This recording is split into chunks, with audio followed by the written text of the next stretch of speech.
Gözlerimde aslanı sol menen sana gelirdim. Yıllar jatsam o esirke mende boyla gözlerime mende boyla gözlerime gözlerime mende boyla.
Başka öğlen çok ertenden geçke deyin sarmayıp da zaten. Ay Barış. Barışlar. Ay balam. Ay Barış. Ay balam. Rica oldu koy. Oy abla. Kim zağına şatı koy beri. Ay hoş balam. Solay demek betler gelin sana. Ben canlıkta balam. Akel alalım bana. Bu niye? Adamın ömründe kalıptı ki oy. Birev jastığının astına salып жатқан екен. Her kişi жарылып кетті. Тұрсын бәлесінен аулақ тұрсын. Апа, да өзіңді тапсайын ба деп едім. Ay hoş balam. Çıktağına дейін көзілмей жатайын дейсің ғой. Hadi balam. Yurtta. Oy bu. Апа, Ah. көрді ме дедіңіз ба? Ay ana. Hadi kaçalım. Oy осы. Айналағын. Қай-қайдағы толтып сала бергенше бір сөне жасайтын. Дәріхана неге салмайды екен иә? Анашым, Аллай. осындай әңгімеңіз маған өте ауыр тиеді. Осы орнынан ұшып тұрып, қаланың қай шетінен болса да, бәріңізді әкеліп беретін балаңыздың түрі ғой мынау. Ay hoş. Немене ерініп жатыр менің. Бәрі жақсы болады балам. Рас қой енді. Ay жақсы болады бәрі балам. Не де болса жақсы келеді. Ай Allah. Мазастанбай-ақ қояйыншы. Өзімнің үйреншікті ауруым ғой. Ай. Ұйықтап тұрсам басыра. Hadi балам. Жатып демалайық. Қайырлы түн. Evet anашым, қайырлы түн. Ауырмаңызшы анашым.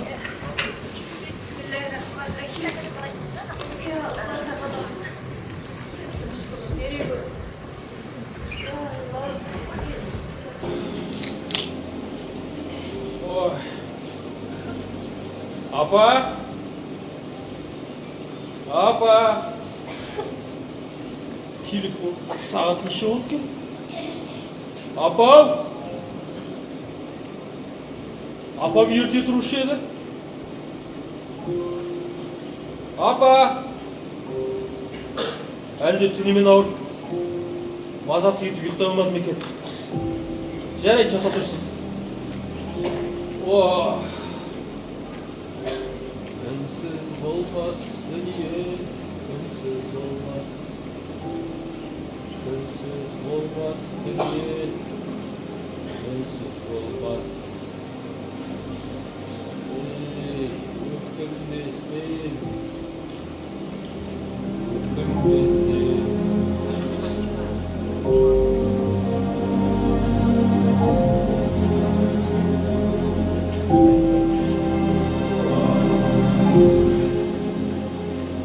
Апа, Apa?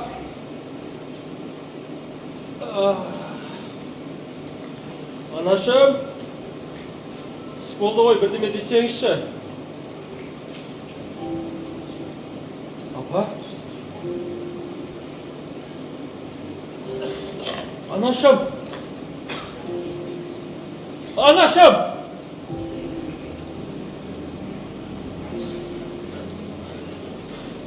Anaşım. Бірдеме desеңізші. Түс болды ғой. Anaşım. Бұлай ұзақ ұйықтамайды дедіңіз ғой. Anaşım.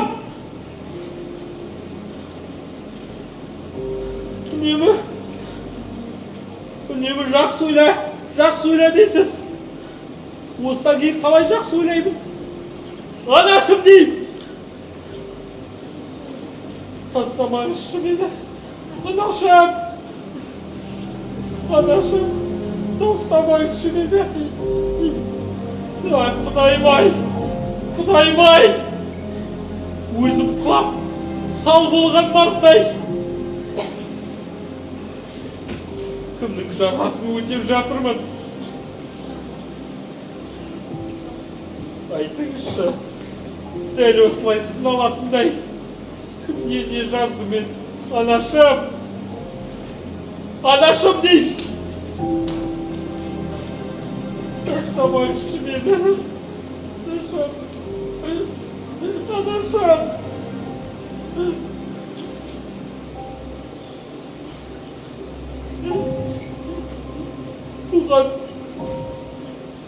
Бұған дейінгі өкінішім аздай. Шешемнің түбіне жеттім-ау.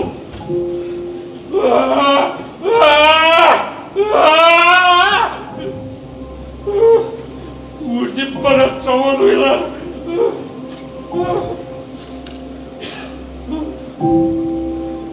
Жаман ойдан құтылудың бір ғана жолы бар.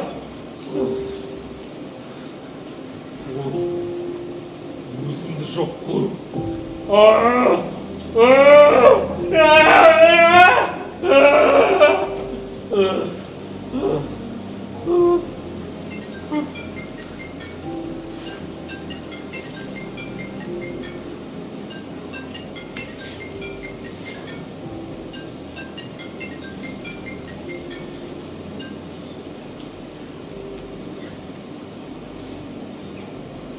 Алло, Айбол. Мен обедке алтындырға келіп едім. Баста телефон алмай. Уайымдап тұрмын. Кірдім. Кірдім бар. Сен балдарды көшеге аямаға тастап. Осында келіп ерсің.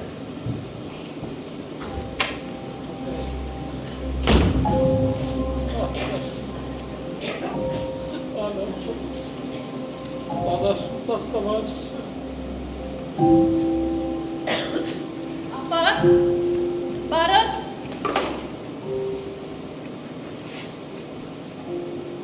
Ұйықтап жатыр екен ғой. Ей, барыс. Барыс. Телефон неге алмайсың? Ой, деп түндер ұйықтамайтын тал түске дейін. Ей, мына үй тонап бітсе білмейсіңдер. Барыс. Апам дәрісін ішті ма? Апама дәрі алып келдім. Апа, сізге дәрі алып келдім. Апа, сіз бүйтіп тал түске ұйықтамайды дедіңіз ғой? Апа, апа тұрсаңызшы. Апа. Апа?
Апа!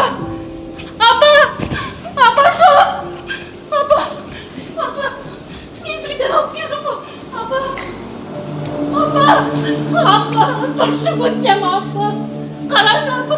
Есігінен алып келдім ғой, апа! Апа!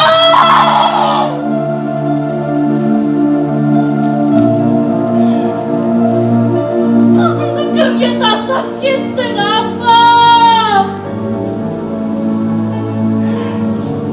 Екеуміз кімге қалдық, апа? Анашым!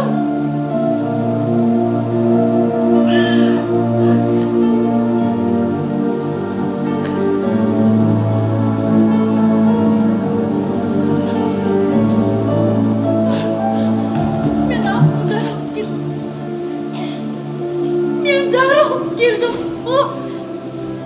Мен кешіп қалғаным ба? Кім үшін алып келдің дәл сонда?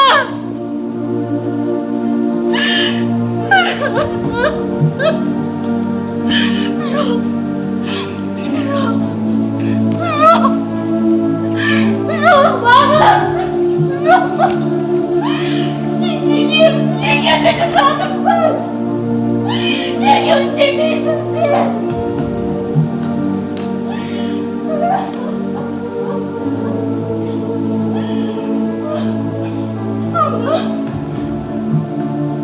Апа, мен қорса салмағаным ба? Бір ауыз сөзін ести алмадым ба? Неге бұлай? Неге ертерек келмедім мен? Неге?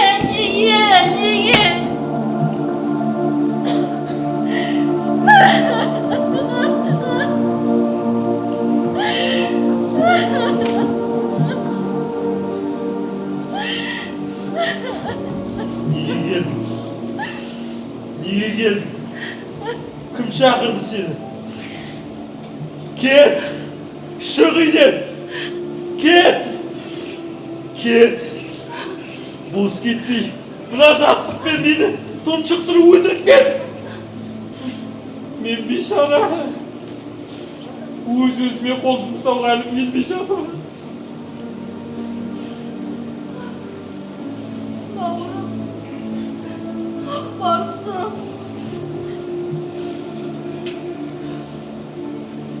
Бізді анамыз қалай тәрбиелеген? Анамыздың көрінше тұрып бетіне шығып қой. Бауырым, олай қинамашы мені. Бір құрсақты көрген, бір омырауды енген бауырым. Анам болды екен. Болды ма бәрі? Бітті ма? Жоқ, бауырым!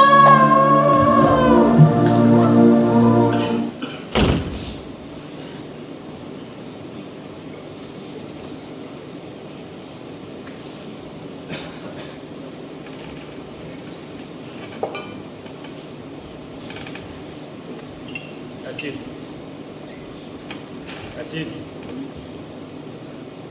анамыздың 40 күндік кәдесі өткенде біраз күн болды. Бірақ бұған дейін ештеңе деген жоқ. Бүйтіп қашанғы жүре берем. Бүгін үйге жүріңдер. Барыстың өкпесі болмас. Қасында біраз болдың. Сенің де өзі үйің бар, күйің бар.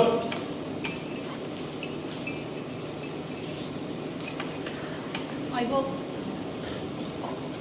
мен де осы туралы ақылдасым келген.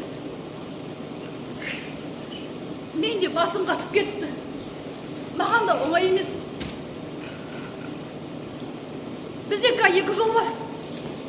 Не осында көшіп келу, не барсы қасымызға алу. Үшінші жол жоқ. Айбол, егер барсы келсе, мына үйді сатып, шетелге емдетсем бе деймін. Әрине оған барсы келсе. Әсел, Қарашаның барысы деген. Оятасың. Ұят болады. Қысқасы мен саған көмектеспе демеймін. Бірақ ешкім ешқайда көшпейді. Сен күніне 1-2 рет барып тұрарсың. Болды. Сосын бұларға әлгі адам бөледі. Солар бар, сен бар. Өлмес. Айбол, күніне 1 рет не сенің? Мен барысты 1 минутқа жалғыз қалдыра алмайды екем. Ренжіме. Маған анамның қайғысы жетіп болады. Дәл осы жағдай қайталанатын болса, мен оны кешіре алмайды екем. Жоқ, сонда саған отбасың маңызды емес пе? Барыстай менің отбасым. Әсел, мына біз сенің отбасың, мына біз! Әсел, әңгімені қой. Не ол, не біз. Таңда. Жезде, сіздікі жай ма? Ұлдана, қоя қойшы айналайын. Араласпай-ақ қойшы. Араласпайын дегем. Он мен жездеміз үдетіп барады ғой тіпті. Кім? Сен қоя қойшы. Жөн білмейтін адам. Екеуінің әңгімесі араласпайды.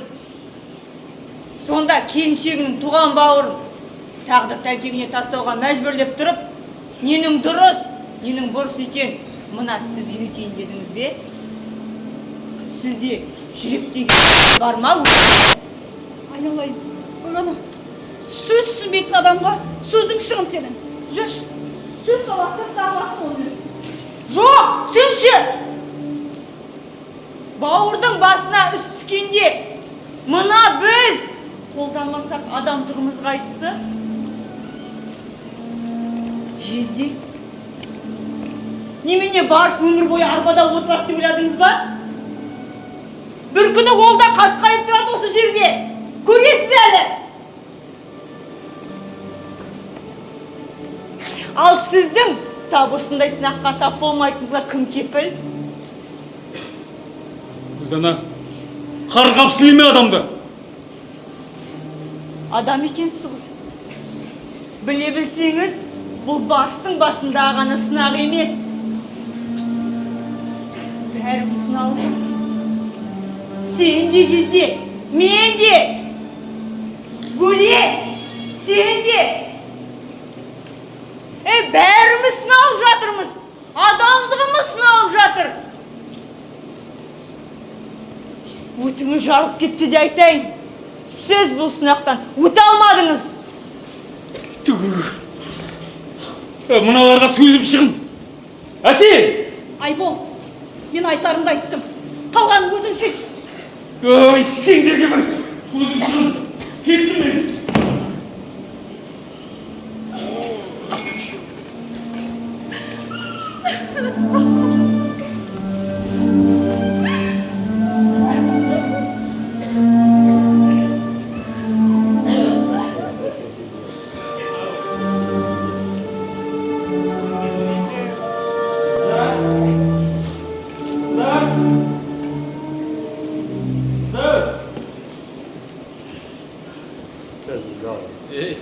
Менің алтын бауырларым ерте тұрып кетіпті ғой. Өздерің бір демалдыңдар ма әйтеуір? Иә. О, Бөле! Бөлем менің. Қалай демалдың? Жақсы. Ал мен жұмысқа асықып баратым. Бөле. Жеттім мен. Шай ішпедік пе? Бәрі алдым. Бәрін алдым. Кешке келем берсін. Жарайды. Осы өле асығатта жүреді Иә, әйтеуір. сол. Келгенде кеткен тез болады осы. Тентек жиен қайда? Балабақшаға кетті ма? Иә, солар үйден алып кететін қандай жақсы ол. Әйтпесе, солардың өзіне бір адам керек. Барша, шағайын ба? Кел шай. Жоқ. Ал. Маған су бере салшы. Жарайды қазір.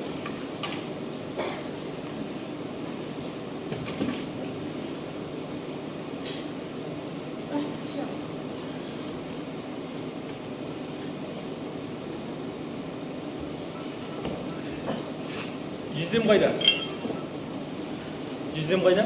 Bir жаққа кетті ма? Көрінбейді ғой. Әсел. Ау? Бәрі дұрыс па? Бәрі дұрыс. Меніңше бәрін дұрыс жасадым. Алғым білмедім. Ай. Әсел. Осы сендер екеуің мен үшін ренжісіп жүрген жоқсыңдар ма? Мен сендерге алдында ескерттім ғой. Мен үшін ешқандай құрбандыққа барудың қажеті жоқ. Әсел, өтінем, үйіңе баршы. Өтінем, үйіңе баршы, Әсел. Барыс. Жаным ау, ақ барысым. Білесің ғой. Менде сенен басқа ешкім жоқ екенін білесің ғой, бауырым. Неге олай айтасың? Мәселе сенде емес. Мәселе жүректе. Мәселе көңілде. Егер жақын адам сол жүректе де көңілге түкірген бар болса, онда ол адам емес. Ойлайды, жұмыста жоқ, күн ертең Құдай жауап алдыма келеді деп. Құдай оған қаратпас. Өткенде бір танысым қазақша кітапты ағылшынға аударып берші деген. Өзінің қаламақысы аз емес екен. Айтпақшы, барша мен таныс құрбымның сіңілісі Масарсайд екен. Соның бір айлық емін алайық деп бұны шақыртып қойдым. Осы, сендер менімен неге ақылдаспайсыңдар? Керек па, керек емес па деп. Барыс, сөзді қой. Ана жабай адам құсап, қырсық мінезін көрсетпе. Бар, дайындал. Жоқ, шақырмаңдар. Иә. Керек емес маған. Жақсы. Дайындал.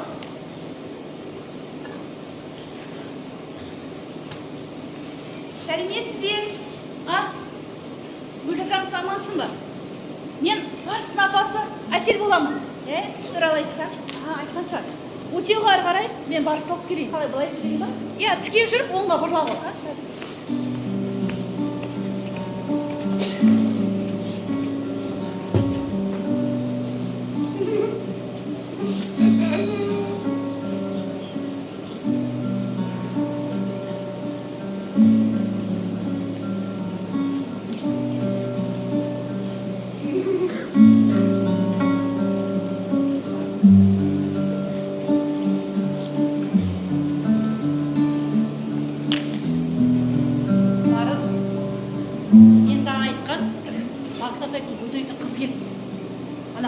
Танытып, қырсық мінезін көрсетпе. Ұят болады. Менің інім Барыс. Сәлеметсіз бе? Саламатпыз.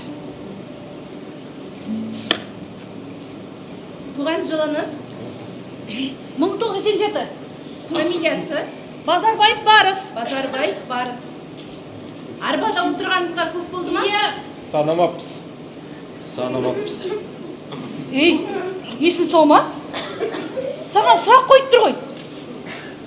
Неге сен жауап бермейсің? Есім сау. Бірақ аяғым өкінішке орай. 23 жасыма дейін 12 мүшем сау жігіт едім. 23 жастан кейін міне 13 мүшем бар. Өлдірсен, мен інімнің осындай қоты тілі бар. Сен оған мән берме. Массажыңды бастай бер. Мен алып тілімді жасай берейін. Мінезіңді көрсетпе, ұят болады.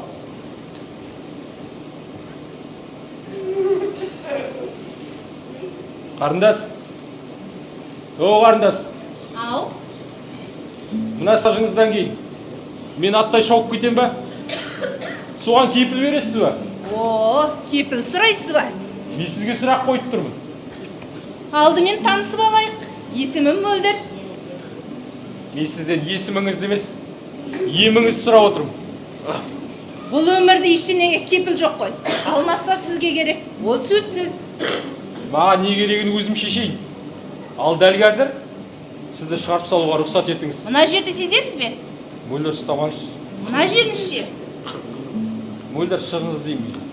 Спастикаңыз қатты ма? Барыңыз деймін. Барыс. Сен де кет үйіңе. Кетіңдер үйлеріңе. Ей, Барыс, не болды сонша? Сонда бұның бәрін не үшін істеп жатырмыз? Мен үшін бе? Мен үшін бе? Мен өз-өзімді жоғалтқан адаммын. Іздегімде тапқым да келмейді. Кетіңдер бәрің. Барыс, Мені жөніме қалдырыңдар. не болды түсіндіріп айтшы? Кетің. Барыс жаным. Ұстама, кет. Не болды түсіндіріп айтшы? Кетіңдер. Бірдеме дұрыс болмады, Барыс. Барыс жан, дұрыстап айтшы, не болды? Кетіңдер. Түсіндіріп айтшы, не болды? Ей.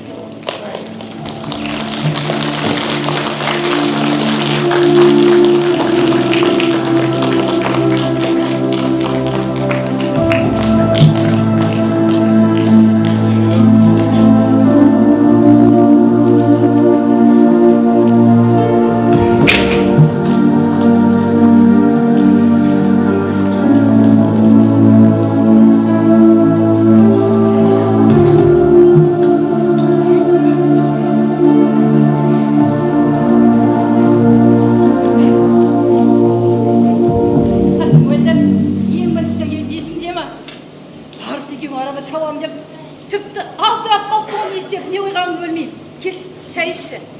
Соны айтам, сіз де бүйткенге мен де алдыртма қарай жүріп деп қалыппын ғой. Қолдың қайма, кел ауыз де. Шай құйайын ба? Шай ішке. Қазір қара енді. Шірен жатқан бәкең, кепіл бар ма деп қояды. Ай, Мөлдіржан, сойымыз өткен сен ғой бойымыз өткен. Кел, мында нене же. Қалай болып жатыр? Әйменді айт. Қазір мен бәрі шалып берейін, әйменді айтай бер. Әсел апа, Ау, айта ғой. сізге бірден айтсам, ешкімге айтып қоймайсыз ба? Басқа бірдеңе болды ма? Жоқ. Айта ғой, тыныш па? Уәде бересіз ба? Ойыл, мен кімге айтам? Барысынан басқа ешкім жоқ. Тыныш па? Әсіресе барысқа айтпаңызшы. Міне, дым айтпай.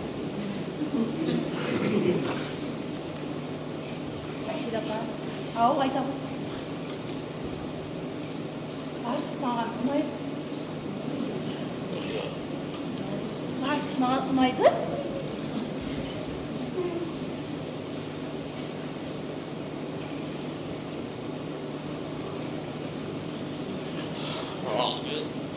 Хей, бұл менің көптен күткен қуанышым ғой. Менің барысыма ғашықсың ба? Шынымен менің барысыма. Сыбырлап, не әңгіме айтып жатсыңдар бұнда? Жай, Сәлеметсіз бе барыс? Сәлем. Бастаймыз ба? Бастайды. Мөлдір, осы массажда арбада отырып істей берсе бола ма? Қой, ыңғайсыз ғой. Ыңғайсыз дейсіз бе? Әрине. Мен сізге ыңғайсыздық туралы бір қызық әңгіме айтып берейін. Айтыңыз. Онда тыңдаңыз. Бір күні университеттің профессоры болыпты. Өзінің бір үлкен сақалы бар дейді. Сонда бір коридорда студентімен кездесіп қалыпты. Студент сұрайды дейді: профессор мырза, сіз осы кешке ұйықтағанда мына сақалыңызды көрпенің астына саласыз ба, үстіне саласыз ба деп. Сонда профессор айтады дейді: ойбай, мен ол туралы ойланбайды екенмін деп.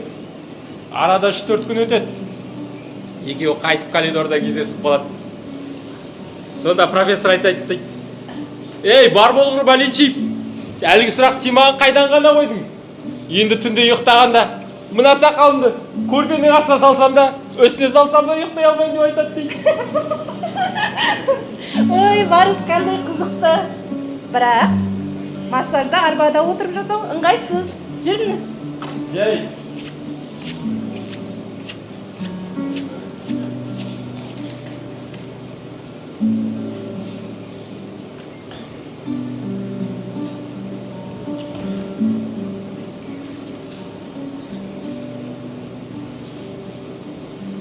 Апау, анашым.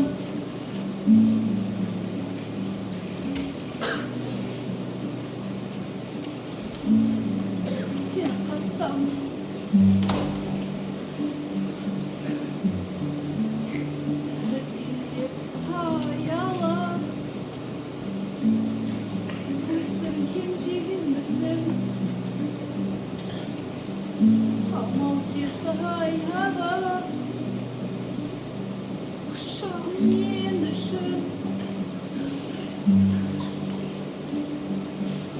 Есейіп кетсем де мен саған сәбимін. Анашым,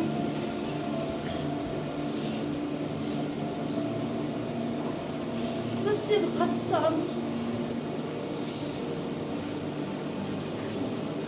Сіздің айналайын деген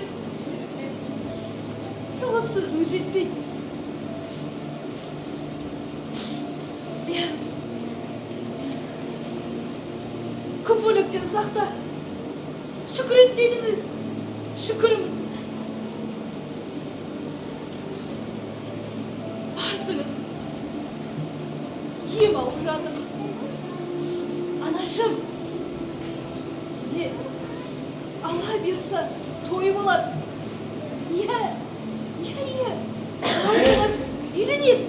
Асел! Асел! Асел! Асел! Асел, не болды? Ешден телефон соқпады ма?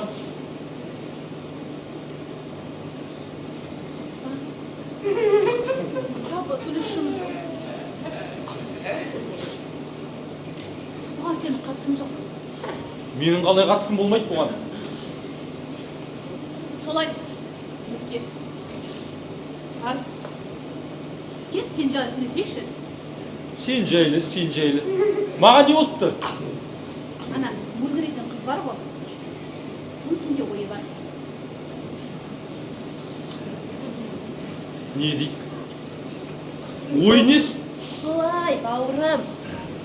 Ішің білсін. Айтпақшы, мен қазір шаруаларымен кетіп барам. Қасыңа бөлен шақырып қойдым. Осы жарты күнде жау шауар дейсіңдер ма? Неге осы адам іздейсіңдер жүресің? Барсау, енді қасың адам болған жақсы ғой. Айтпақшы, мөлдір де келеді. Бірақ сен сұр бүлдірме, ұят болады. Ал мен кеттім. Қалайсың? Жақсы. Кеттің бе? Иә, ал барсын саған аманат. Жақсы. Ал сау болыңдар. Сау бол. О, Бөле. Бөлем менің. Қалайсың, Бөле? Қалай, жақсың да? Қалайсың? Жақсы. Осы сені босқа өреледі. Біздің Әселде қызы осы. Қуат керек десең, жанымды берем ғой саған. Бөле, қоя сал сонымен. Бөле, саған айран әкелдім. Әлде сен тек қымыз ішетін бе едің? Қой, қымыз нес. Бөле, Ау, кеудең жаның кеудеңде қалсын. Саған бір өтінішім болып тұрады. Мен үшін бір, әрі кетсе бір сағатқа өтірік айтып, әртіс болуға қалай қарайсың? әртіс дейсің бе? Иә, Бала күнде соны армандайсың ма? Оқымаған демесең, мына Бөлең әртіс қой. Кімді ойнауым керек? тыңда Бөле. Қазір бір қыз келеді. Өзі массаж жасайды. Соның көзінше екеуміз ғашықтардың рөлін ойнауымыз керек. Бірақ Бөле, артық сұрақ қойма. Бірақ мен гонорарым қымбат тұрады. Төлей аласың ба? Қайда гонорар Бөле, құдай? Төлемейсің бе не? Төлемеймін. Онда екеуміз басқаша келісейік. Екеуміз тренд түсіреміз. Қоя сал трендіңді. Түспейсің бе? Түспеймін. Онда әртісің де жоқ, ойнамайын. Бөле. М. Бөле. М. Бөлем менің. Ай, бір қырсықсың ғой Бөле. Қандай тренд? Көрсет шал. Келісесің бе? О, Көрейік. кім білді? Бәлкім екеуміз желдің жұлдызына айналармыз. Мен істеуім керек. Дайынсың ба? Мен соңынан қайтала. Бастаймыз ба? Ал, Кет, бастаймыз. Кет.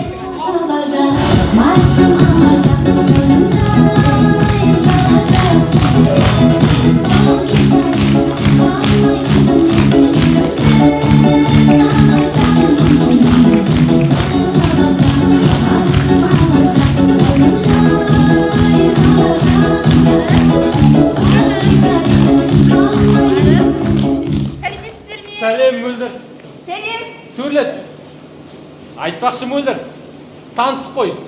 Менің болашақ қалыңдығым. Мөлдір, түсінбедім. Сіздің қалыңдығыңыз бар ма? Бар. Кезінде мына құрылыста құламастан бұрын екеуміз қыз жігіт болып жүргенбіз. Сүйетінім соншалықты. Тізе бүгіп тұрып ұсыныс жасағым келеді. Соған бола тойды созып жүрміз. Жаным-ау, біреу сөзің, мөлдіреген көзің. Тізе бүктірмей-ақ жарың болуға дайын екенін білесің ғой? Жаным.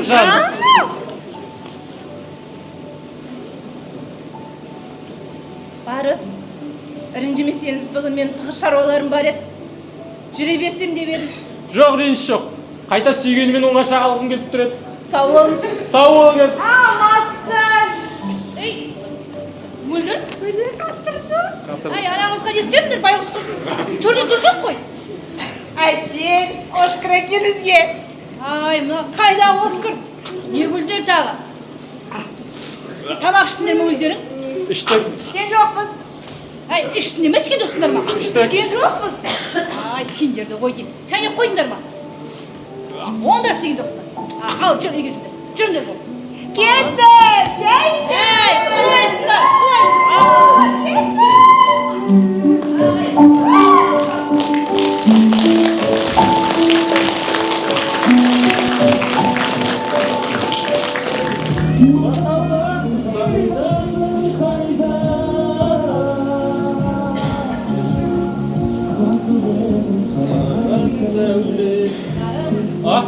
Оу. Е? Оу. Сенмен сөйлессем деп едім. Айта бер. Ана Мөлдірге не болды? Телефонда жауап бермейді. Мына еміңді аяқсыз қалды. Қой, соң көргенімде тығыз шаруам бар деп кетіп қалды ғой әйтеуір. Қойшы тіпті. Бітпейтін шаруа, телефонға жауап бермейтін. Мен білем оны. Ол қыз мұндай жауапсыз қыз емес. Ай, Оскүлдана екеуің бірден бүлдірдіңдер ғой. Ой, Әсел, не болса да сол дұрыс болды.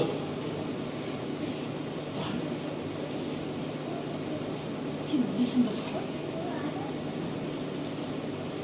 Мен білмейді ойлайсың ба? Сен бүлдіргенде қандайсың? Қазір қандайсың? Тамақта ішпейсің, ұйқыңда қашқан. Мен саған диагноз қойып берейін ба? Сен ғашықсың.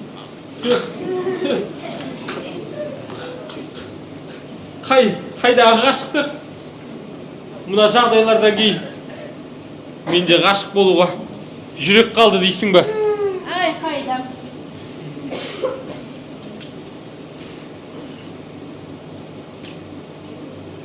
Қалайсыңдар?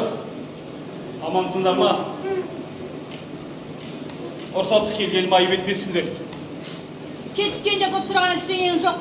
Ері өзіңде. Жезде, ассалаумағалейкум. Уалейкум ассалам, балысым, амансың ба? Қалайсыңдар? Жезде, аяққа оқ дейді ма? Ақсаңдап қалсыз ғой. Ер жігіттің басына не кетпейді. Ондай болып тұрады. Сен маған мынаны айтшы. Ана Мөлдірді неге алдадың? А? Не деп алдапты? Үйленемін деп жатырмын деп. Кімге? Гүлдана екеуің істеп жүргенсің екен ғой. Бәсе, Мөлдір бүйтіп, неге үстісі жоғалып кетті десем? Мен бәрін айт. Оның ешқандай қызы жоқ дедім. Сені алдап соққан дедім. Қазір ол осында келеді. Жезде. Не жезде? Не жезде? Барыс сен есін сау ма? Сонда не істеуім керек мен? Маған ешкімнің аяушылығы керек емес. Мөлдірдің де. Қайтеді ол? Жүре алмайтын жігітті арбада отыратын. Жоқ, қарашы маған. Жануар мен адамның айырмашылығы не? Соны айтшы маған. Жүрек, ақыл, сана. Көрдің бе? Сен жануар, төрт аяқпен, адам екі аяқпен жүреді деген жоқсың. Ал арба ше? Не арба?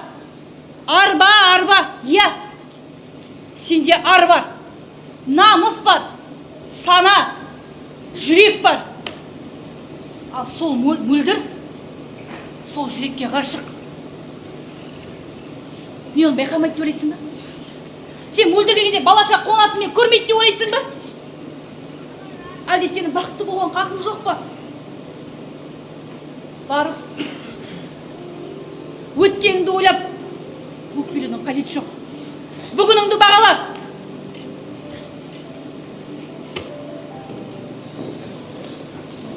Сәлеметсіздер ме? Аман. Қалайсыздар? Әй, мына пациенттің өзін сөйлеші. Сәлем Барыс. Сәлеметсіз ба? Мөлдір, мен сізден өткен ісіме кешірім сұрағым келеді. Сізбен бір оңашада сөйлессем ба деймін. Мен де сізді түсінбеп дұрыс. Жүріңіз. Барайық.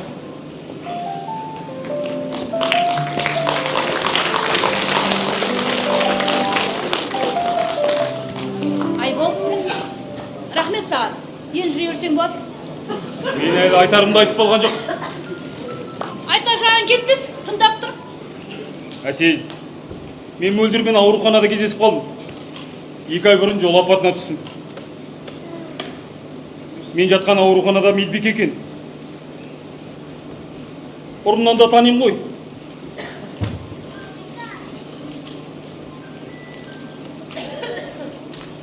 Қыздың Барысқа деген сезімі бар екен. Әлгі әңгімеден әңгіме шығып, әңгіменің өтірік екенін білдім. Қыздың Барысқа деген сезімі бар, көзден ақ көрініп тұр. Сосын барынша көмектескім келді. Көмектестің ғой. Әлде сол үшін ақы сұрайын деп едің? Әсел, сен сондай ұсақ жігітті сүйе алушы ма едің? Мен сенің іріліңді байқамаппын. Әсел, мен 2 ай бұрын аурухана төсегінде жаттым. Саған ештеңе айтпадым. Күндегіше хабарласып тұрдым. Сенің сол бір сып-суық SMS-терің өзі сағынышымды басты. Осы кезде қасыма қарындасы мен әпкем келіп, кезек-кезек маған қарайласты. Менің жағдайымды ойлап, шырпыр болды. Сол кезде сені шын түсіндім. Сені шын түсіндім. Кешірші мені. Менікі ақымақтық болды. Қазір қалайсың енді? Әйтеуір Ақбалтыздың тойында қызмет етуге жарайын. Бауырым менің. Ақбарыстым.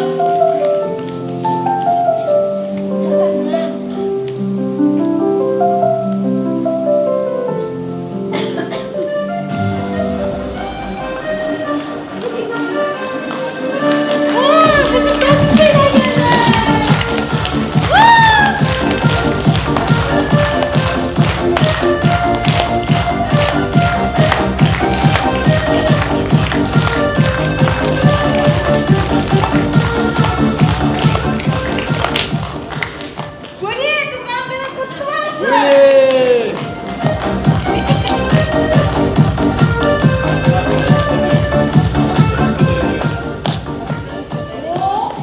Үйге қонақтар жиналған ғой. Туған күні тосын сыйын басқаша жоспарлаған сияқты едік. Ай, бөле. Біздің тосын сыйдан тағдырдың тосын сыйы асып кетті-ау. Иә, расында да мен бүгін қайта тудым. Бүгіннен бастап өмірге деген өкпе мен кеудемдегі зілдей өкініштің орнын махаббат пен сезім басты. Анашым, мені уайымдамаңыз. Бүгіннен бастап өткен өміріме өкінбей, жаңаша өмір будым. Анашым, мен бақыттымын.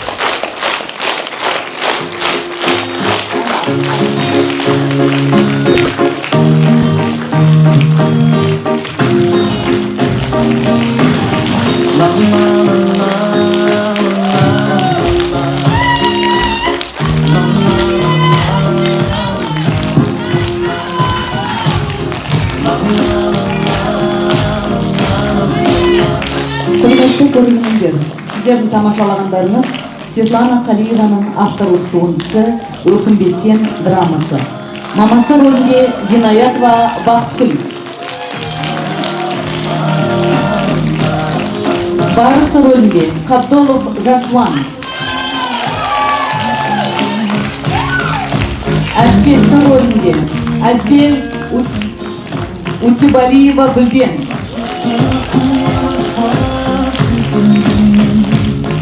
Массажист қызы рөлінде Бақыт қызы Бақытгүл.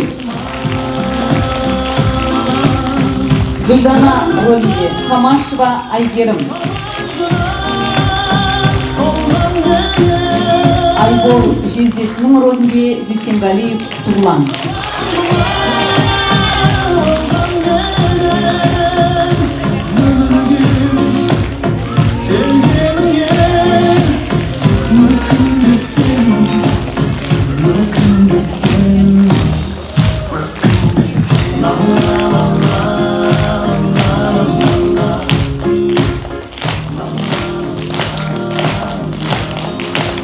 Қайырлы кеш, құрметті көрермендер, біздің өнерпаздарға деген шынайы бір тағы да бір қошеметтеріңіз болса.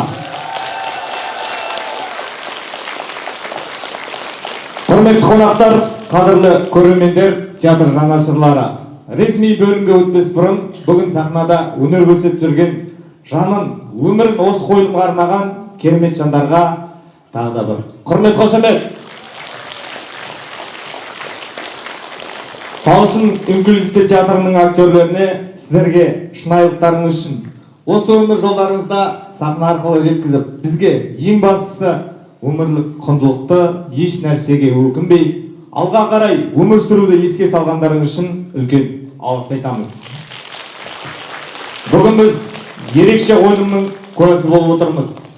Талшын инклюзивті театры көрермен назарына авторлық «Өкінбесен» атты спектаклін ұсынып отыр. Бұл өмірдің бір кезеңінде арбадағы өмірмен бетпе-бет келген. Алайда сол жағдайда мойынсұнбай, өз тағдырын, өз таңдаған адамдар жайлы қойылым. Бұл спектакль қабылдау туралы ішкі күш және қандай жағдай болса да өмірді жалғастыруға деген батыл таңдау жайлы. Аталған жоба бізде Дамыс қоғамдық қоры тарапынан 2024 жылдан бері жүзеге асырылып келеді. Атырау облысы әкімінің сондай-ақ Теңгеш Шөгірөл компаниясының қолдауымен өтуде. Бүгінгі қойылым театр тарихындағы 5-ші спектакль және де алғашқы авторлық қойылым, яғни бұл кеш біз үшін ерекше және де тарихи сақталып қалады. Енді қошеметпен сахнаға арнайы қонақтарымыз шақыруға рұқсат етіңіздер. Олардың қолдауымен инклюзия өнердің дамуына үлес қосып келеді. Теңгеш Шөгірөл компаниясының үкімет және жұртшылықпен байланыс бөлімінің бас менеджері Қартабаев Нұрмұхамед Нұрғалиұлы ортаға шақырамыз.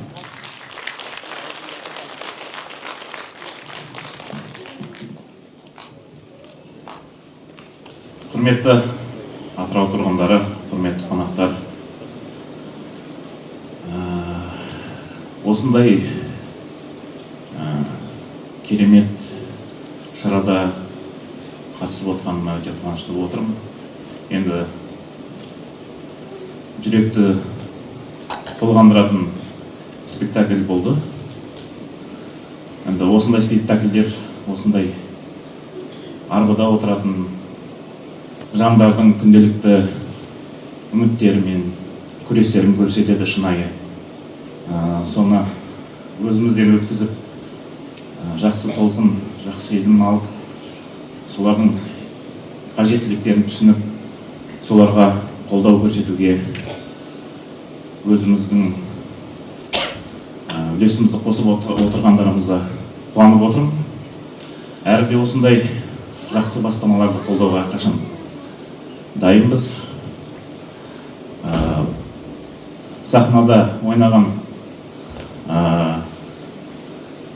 актер дейміз. Актерлық қабілеттер өте керемет. Мақтағым келіп тұр. сіздерге көп рахмет.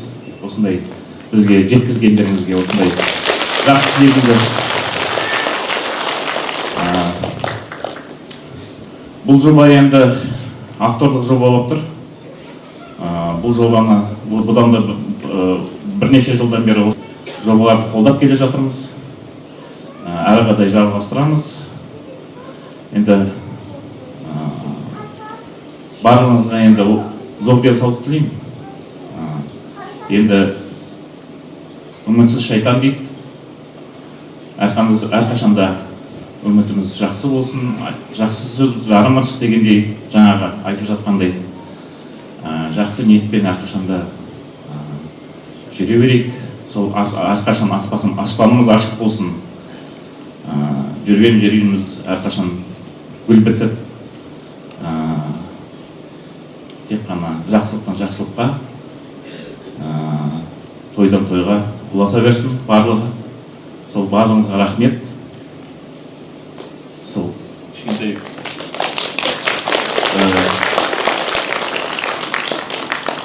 кішкентай мынандай гүліміз бар, соны сыйлап жетсең деп едім Гүлназ ханымға.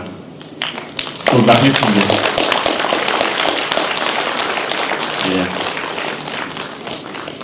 Рахмет. Көп рахмет.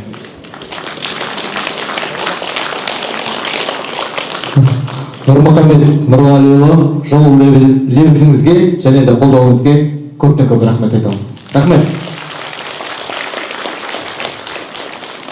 Келесі сөз кезегі Біз Адамыз қоғамдық қорының координаторы Балбай Есболат ортаға шақырамыз.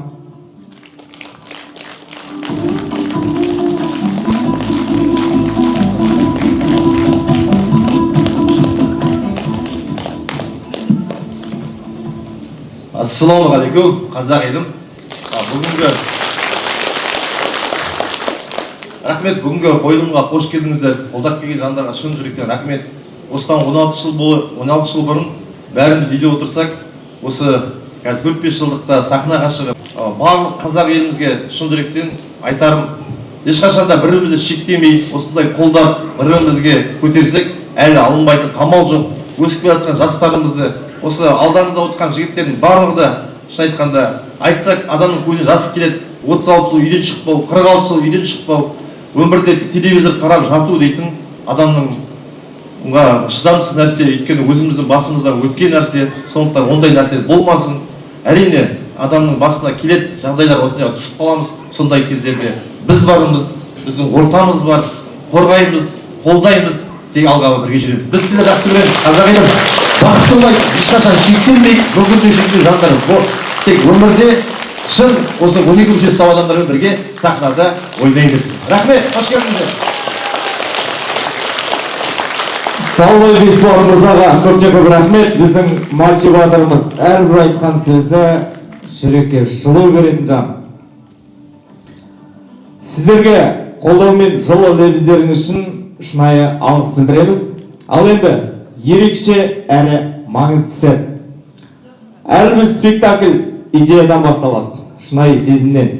Жеке өмір тәжірибесімен көпке ой салатын терең дүние ит алған адамнан. Сахнаға өкінбестен спектакльінің авторын, қорымыздың жақын досы, осы қойылымның негізін қалап, әрине сценарийін жазған Қалиева Светлана ханымды құрмет қошаметпен ортаға шақырамыз.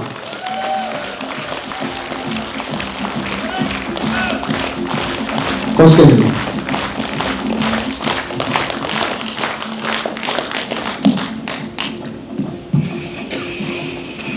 Баршаңызға кеш жарық. Енді өзім автор болсам да, өзім бастан аяқ желісін біліп отырсам да, мен де осы жерде сіздермен бірге эмоцияға бой алдырып отырдым. Өйткені жаңа да Есболат мырза айтып өткендей, бұл өмірдің өзі, бәлкім содан да шығар. Енді жалпы адам деген сағысын күш келеді ғой. Басына түскенде пенде қанша жерден мықты, қанша жерден жігерлі, қайсар болса да, әп дегеннен өздігінен бірден еңсетіп бас көтере қою екіталай. Бұл жерде адамның өзіне деген сенімі маңызды. Ал ол сенімнің де өздігінен пайда бола қоюы неғай бұл менің ойымша. Бұл жерде айналасындағылардың, осындай тағдырдан кегіне түскен замандастарымыздың айналасындағы адамдардың, бауырларының, жақындарының қолдауы соншалықты маңызды. Және бұл жерде мен айтып тұрған қолдау өзіңнен кем көру, аяу, мүсіркеу емес, керісінше сол адамдардың өзіне деген сенімін ояту, өздеріне сендіру және олардың өзіне сену деп ойлаймын. Біз қойылымда осыны көрсеткіміз келді және көрсеттік деп ойлаймын. Баршаңызға рахмет, ал Қалжың театрына шынайы тілектеспін. Баршаңызға рахмет. Светлана ханымға Визағаныз қоғамдық қорының атынан арнайы алғыс хат табысталады. Светлана, сізге батылдық құттықтап кетеміз. Светлана ханым, сізге батылдығыңыз үшін шындықты жасырмай жеткізгеніңіз, бізге және көрерменге үміт сыйлаған осындай әсерлі туынды үшін шын жүректен алғыс айтамыз. Рахмет көп. Ал әрине ешбір спектакль режиссерлік көзқарассыз осындай тұтас әсерлі дүние бола алмас еді. Сахнаға Талшын инклюзивті театрының режиссері, өнеріне адал, талғамы биік Гүлнұр Саясатқызын ортаға шақырамыз. Құрмет қошемет болсын. Сізге кәсібилігіңіз, әр актерге деген ыждахаттылығыңыз тағдырларды бір сахнада бір тұтас дүние ете білгеніңіз үшін шын жүректен алғыс айтамыз. Және де бізді адамыз қоғамдық қорының атынан арнайы алғыс хат табысталады. Рахмет көп. Құрметті көрермендер, Талшын театры сіздерге өкінбестен атты қойылымын ұсынған болатын. Рахмет көп келгендеріңізге. Аман сау болыңыздар, жақсы күнде жүздесейік.